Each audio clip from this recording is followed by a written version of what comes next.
Hi, I'm Mark. This is Mark's Tech Vlogs on YouTube, and today I want to talk about the new Yale smart lock. Now, I mentioned this in a short last week. Yale released the new Linus L2 Lite about a week ago. It's priced at £130 on their website, and it looks a lot like the Nuki Ultra. Now, that video got a lot of attention, and I know people love smart locks, so I actually bought one. So it's arrived today, and we're going to get it fitted because Yale say you can fit it in less than 5 minutes. So let's go and give it a go. Okay, so I've done a little bit of preparation. So I've removed the SwitchBot Ultra lock from my door. So all we've got left now is what remained of the thumb turn and this cylinder. Now, Yale say officially you need 3mm of cylinder protruding for the smart lock to work. That's because this piece basically locks on, you tighten that, and that's how the whole smart lock is held on.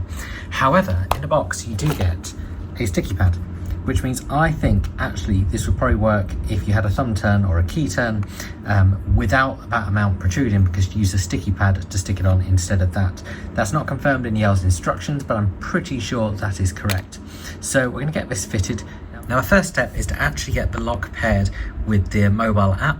You're going to need the Yale Home app. And so to start with, we're going to need to put some batteries in this. So we just need to release it by pressing this button here. And you can see once that's slid off, we've got space for the batteries. Now, it does take 3 of these, and I know this is going to be my main criticism of this lock. These are CR123A batteries. These are not rechargeable. These are also going to be a little bit more expensive to replace, so hopefully they're going to last a long time. I'll pop over a video now how long they're meant to last for, so let's get these in and get this paired. Okay, so here is my cylinder as it is. We are going to need one of the things that came with it, so we do get this little thumb turn adapter in the box, which is great, so we're going to use that. And there's 2 parts to that. I'm not quite sure what they do, we'll find out in a minute. Annoyingly, there are actually no written instructions in the box for installation. So first thing we do is get this on over here. So this will literally just sit over the top of the lock. So you want to make sure that once you've got it on there, you can't twist it like that. And then we're going to tighten it up with one of the Allen keys. So let's do that now. Okay, so that's now on there. That's not going anywhere, which is good. And like I said, I think if you have one that didn't protrude for that amount, you could use the included sticky pad, or you could use that as well if you wanted a bit of kind of extra security. So the next thing we're going to do is put the little thumb turn adapter over that. So the way this thumb turn adapter works is we've got a little pin in here, which is going to go the one within the thumb turn adapter, and then this other half will go at the top and complete the loop. And then we'll use the included screw, which is somewhere, to fit that. So let's do that now. Okay, so I'm not going to show all this in massive depth, but basically I want to hook that little lumpy bit into the side of my lock where the thumb turn was, like that. So if I twist it like that, I can feel that that's got grip. I'm going to put the other half on and use the included screw. So let's do that. Okay, so I couldn't show screwing that very easily, but basically that's now on my thumb turn. So if I lift my handle up and twist, it will lock like that. So that's all working as it should, which is exactly what we want. Probably means thumb turns are probably ideal for this. Yale do sell their own adjustable cylinder that's designed for this as well if you want one, and I will link that below. So next stage is to get the lock over the top of this. And much like a lot of these smart locks, it literally just goes on like that. So there's a bit in there that pushes in, so it adapts to different key sizes, because you can do this with a key one as well. But if you are using this as a key lock, then your key must be able to be on the inside whilst you can use a key from the outside at the same time. And those locks are pretty few and far between. Before we put the lock on there, Yale do actually put the screw in the hole already, so you do need to remove it, and it's held in by this, which means it doesn't turn very easily with the Allen key. So I just used a little pair of pliers to remove that. So let's get this on here. So it should be nice and easy.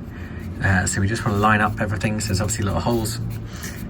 Okay, so what we're going to do is we're going to get this onto here like this. So we're just going to pop that over there, and it's going to slot in with that hole there. So we just do that. Okay, so it goes on like that, and we're just going to use a screw in there to secure that. So you can see it just goes in with the Allen key, and we just tighten that right up, and that's going to hold the lock onto the door. It's also a good time to show you that if we put it against the SwitchBot, which was like that, it does protrude a little bit more. So just bear that in mind depending on your door setup. I don't think it looks too bad though. I quite like the look of it, nice design, and that's all held in securely. So now what we can do is just check by lifting up the handle that we can manually twist it, and then it will lock our door, which it does, and we can manually twist it and check that it unlocks our door, which it does. So now we go back to the app.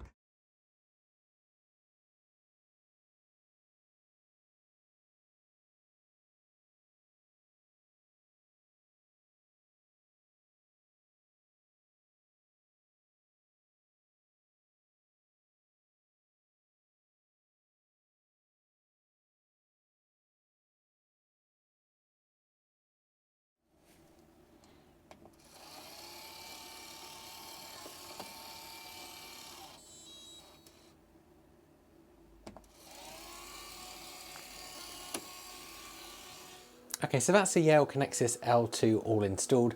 It took about 10 minutes, in part because I was trying to figure some things out, but also of course I was videoing it as well. So I think Yale's you can install this in 5 minutes isn't quite right, especially with the lengthy software update. But all in all, a pretty easy lock to install, and initial impressions are that it seems to work pretty well. It's reasonably quiet. I'd say it's definitely quieter than the SwitchBot Lock Ultra that was on there. And of course it goes straight into Apple Home thanks to its Matter compatibility. That's without the need of a Yale Wi-Fi bridge or anything, which is fantastic, which means for £130 you're basically up and running, unless you want to buy anything extra like a keypad.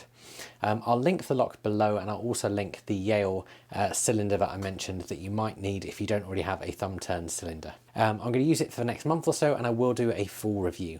If there's anything in particular you want me to check out, let me know below and I'll make sure I include that in the review, and I'll see you guys again soon.